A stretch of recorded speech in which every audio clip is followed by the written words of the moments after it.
So you want to buy a house. You've probably heard you should only spend 30% of your income on it, or maybe you've been told about the 28-36 rule. But what does any of that actually mean when you've got student loans, a car payment, and a life that you still like? You sorry you guys, I had something going on. I had to burp. Let me drink some water real quick, yeah. Hot mess. Anyway, um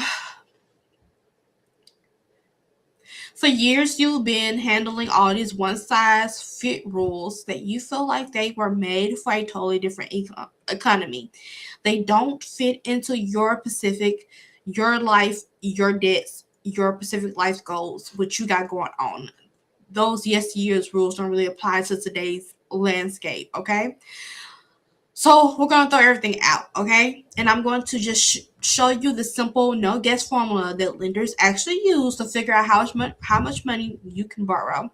By the end of this, you'll know your right in this you'll know your real home buying budget, and you can finally start shopping with confidence, okay? So number 1, why the old rules are broken. First things first, let's debug some seriously outdated advice. The most common one is that you've heard is the 28-36 rule. It means your housing payment shouldn't be more than 28% of your gross monthly income, and your debt shouldn't be more than 30%, 36%. So that is the 28-36 rule. Another classic is that you can afford a house that Another class is that you can afford a house that costs 2 or 3 times what you make a year. These might be fine as starter points, but in today's world, they're just dangerous. They completely ignore a huge property difference. They they completely ignore the huge difference in property taxes from one state to another, the rising cost of homeowners insurance for millions of us, and the crushing student loan debt that just wasn't a thing back in the day when it was like 30 years ago. The way the student loan debt is today wasn't a thing. So following these rules can backfire in 2 ways. You are either lowballing what you can actually afford, or you're missing out on a great house, or even worse, you may actually be overestimating what you can comfortably pay. You may end up with a budget so tight that one unexpected car payment can send you into a financial tailspin. The truth is, lenders use a much more specific number, and once you know what it is, you're in the driver's seats, and it'll be better for you. So number 2, the only metric that matters is your DTI, your debt to income ratio. Okay? So forget all the noise. The single most important rule for any mortgage lender is your DTI, your debt to income ratio. This is a percentage that shows you how much of your pre-tax monthly income goes towards your debts. To get it, you'll divide your total monthly debt payments by your gross monthly income. Okay? Lenders look at 2 kinds of DTIs. The first one, there's your front end ratio. It only looks at your potential housing costs, the mortgage itself, your principal and interest, property taxes, home insurance, and HOA fees. Lenders use this to slightly see Lenders like seeing this around 28%, but they've gotten a lot more flexible recently. Second, and the second the second and way more important is your back end ratio. This is a big one. It takes all your future housing payments plus all of your existing debts. So basically, we're talking about your car payments, your student loans, your credit cards, and your personal loans. Basically, everything on your credit report. This back end DCI is what truly decides how much house you can afford. While the old 28-36 rule is capped, this is capped at 36. Today's lenders are playing a different game. Now, depending on your loan and your credit, lenders will be able to approve you at a back end DCI of 43 or 45, or even some cases can be high as 50. But again, we have to look at the key to this is, can you really afford it? Okay. That brings us to section 3, the no guesswork formula, a step-by-step walkthrough. Okay, so enough for the theories. Let's run some numbers. We'll use a hypothetical income of $75,000 a year to make it real. So grab a calculator and follow along. Step 1: find your find your gross monthly income. This is your income before taxes. So take 75,000 and divide it by 12. That gives us a gross monthly income of $6,250. List all of your debts. Look at your credit report. That's where we get all your debts from, and plug in your numbers. So for example, let's say your student loan payment is $400 a month. Your car payment is $500 a month. Your credit card payment is $150 a month. That means your existing debts is $1,050. The next thing you want to do is step 3: determine your max DTI ratio. This is the lender's magical number. For a conventional loan, a common DTI is 43% to 45%. An FHA loan can go higher, but let's be realistic and use 43%. For our calculation, it's a solid number. Many borrowers can get approved for. So then you want to calculate in step 4, you want to calculate your maximum allowed monthly debts. So here's what it all clicks. Here's where it all clicks. We just multiply your gross monthly income by that DTI ratio. So it's 6,250, which is your gross income, times 0.43%, which is your DTI ratio, and that would equal to $2,687.50. This number, $2,687.50, is the absolutely max. Is the absolute max. A lender won't approve you for a total monthly debt loaded income. I'm sorry. A lender won't approve you for today's monthly debt load income, including your new mortgage, that goes over this amount. Okay? So step 5, find your max housing payment. This is the final step.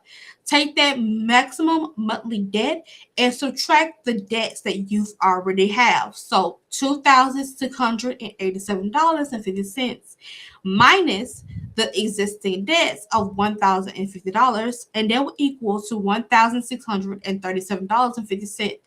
And there you have it. That's your number based on your maximum monthly housing payment, including principal, interest, taxes, and insurance, $1,637.50. This is the number that you can work with. Okay, so section 4. So you can have your maximum monthly payment at $1,637.50. But your home price, does that actually translate to? So what kind of home price does it actually translate that to? This is where things get tricky, because that $1,637.50 has to cover more than just the loan. It has to cover the PITI.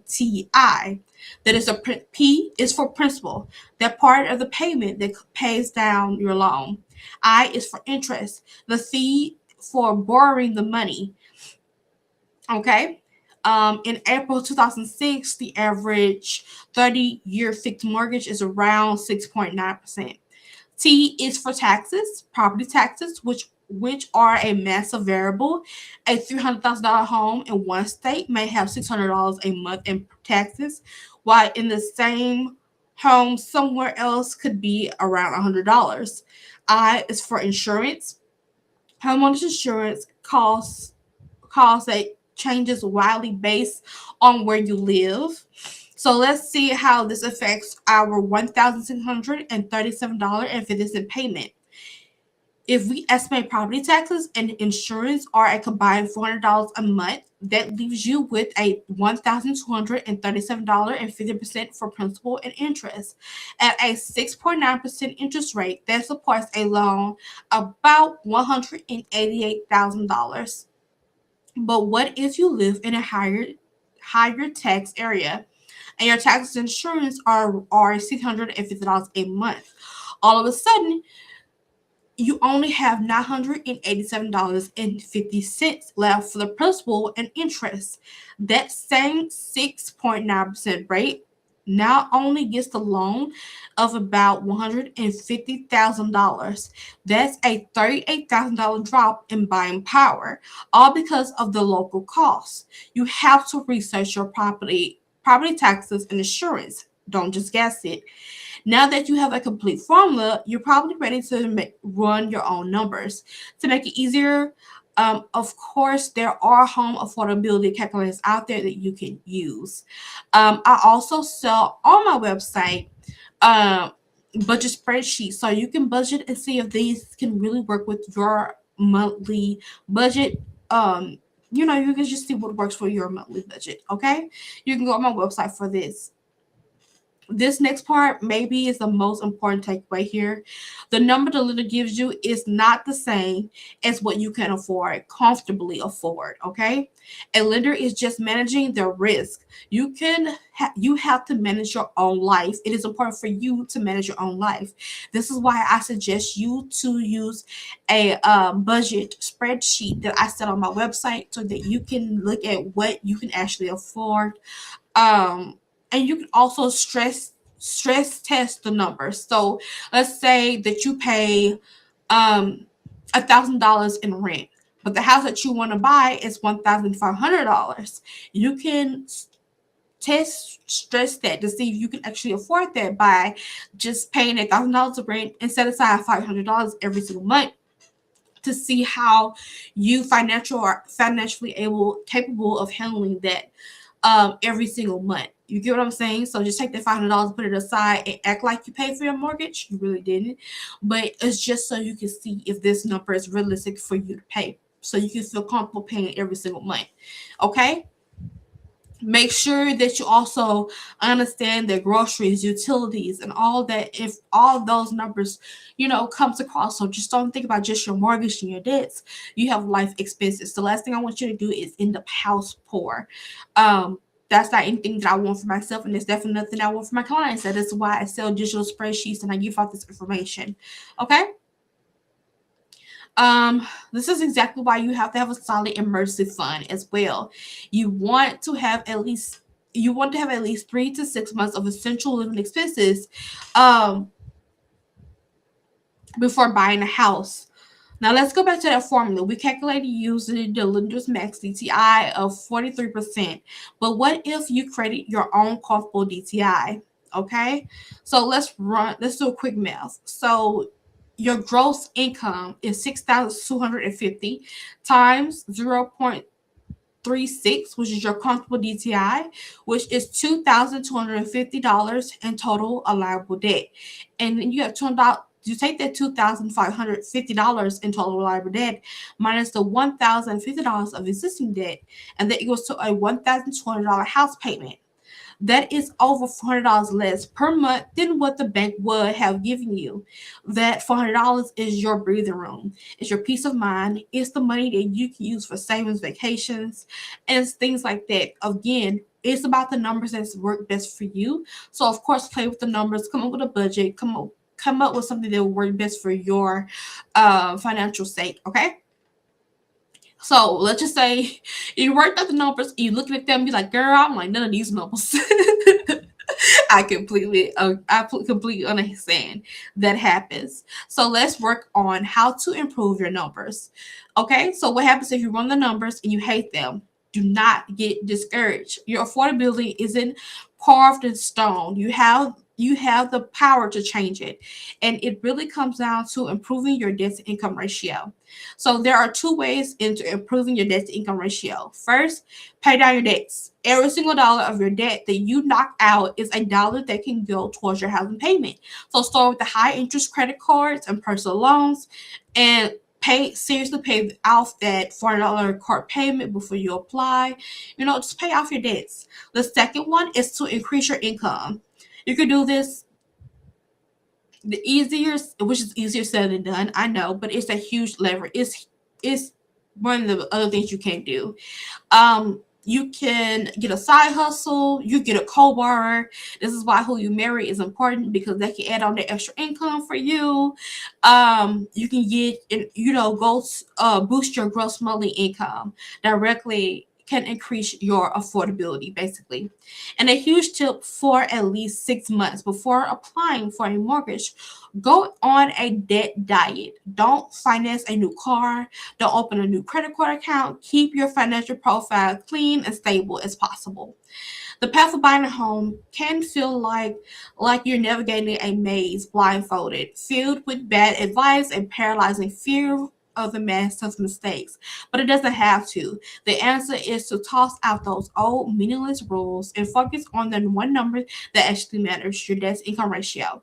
By using the steps by using the step-by-step formula we walk through, you can figure out exactly what number a lender is likely to offer you.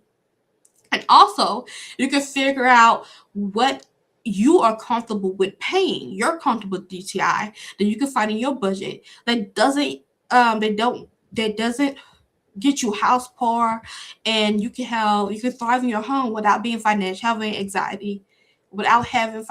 anxiety. You're in control. Run the numbers. Look at my spreadsheets online, and just take the confident first steps into buying a house.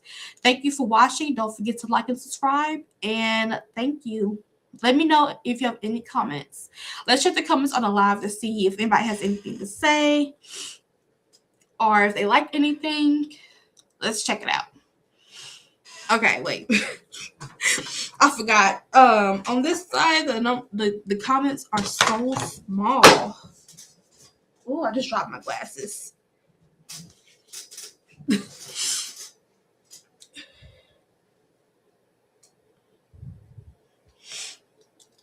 Okay, I have dropped my glasses, yeah. So I'll put them on. Let's see. So I blocked that guy. Thank you so much for calling me beautiful.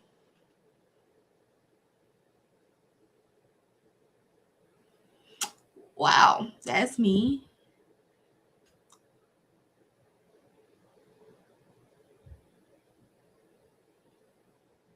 So block you. Oh, did I show that?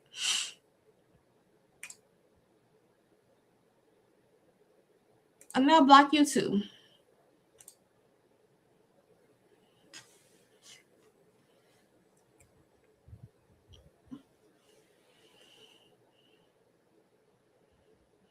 All right, I don't see any comments on here. Let me know if you have any comments. Let me know. You can feel free to DM me or ask me. I'm happy that I am not showing the comments on streaming anymore because, whew, oh, I appreciate, and I don't have to worry about trolls anymore. Have a great day, everybody. Bye.